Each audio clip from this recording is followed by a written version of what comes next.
Salve a tutti. È caduto il governo, Salvini si è arrabbiato perché i 5 Stelle avrebbero votato contro la TAV, non altrettanto si è arrabbiato quando i 5 Stelle giocavano con l'autonomia, ma ne prendiamo atto. Adesso si va a votare. Il Veneto credo abbia un ruolo e una responsabilità particolarmente rilevante in questa fase politica italiana.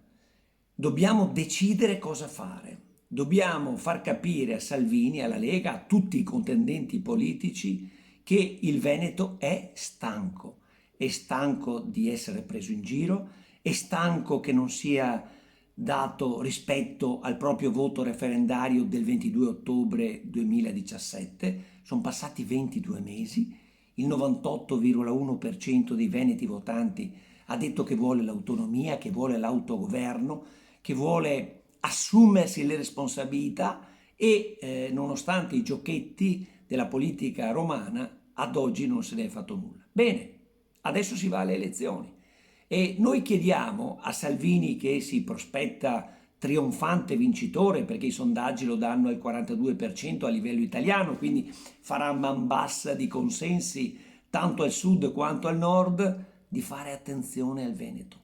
Non è scontato che il Veneto sia ancora una volta disponibile a fare il servo sciocco della politica italiana. Chiunque governi, anche di Salvini.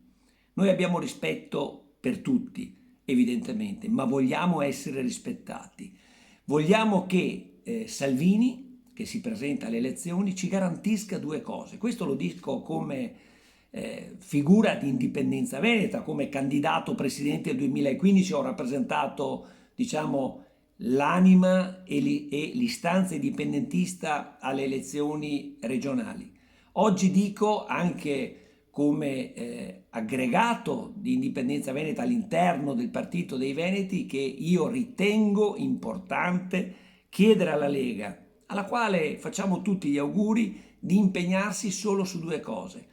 Se vincono le elezioni, di dare subito quell'autonomia modestissima che è stata oggetto di tanti trafficati passaggi entro 5 giorni, 7 giorni, altrimenti non ci crede più nessuno.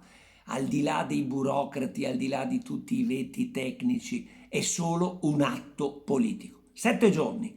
Entro 7 giorni dalla vittoria delle elezioni Salvini deve dare attuazione alle 22 materie per la maggiore autonomia del Veneto.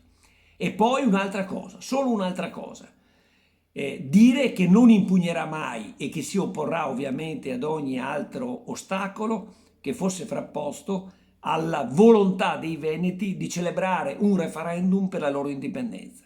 Quindi dare spazio alla libera manifestazione del pensiero anche in ordine al diritto di autodeterminazione. Questo è tutto. Poi ovviamente flat tax, la TAV, la questione immigrazione, tutto quello che volete. Ma noi come indipendentisti siamo preoccupati di queste due cose.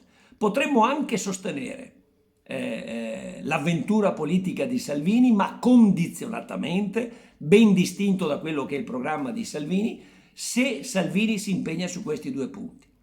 Noi siamo presenti, siamo pronti al confronto, il Veneto marciano è stanco, il Veneto marciano vuole il cambiamento. Io dico spesso indipendenza veneta o morte italiana. Credo che l'Italia sia ormai come il Titanic alla sua fine e noi, popolo veneto, dobbiamo prenderci tutta la responsabilità che questo momento storico ci assegna. Noi ci siamo, vedremo come vanno le cose. Buona giornata a tutti.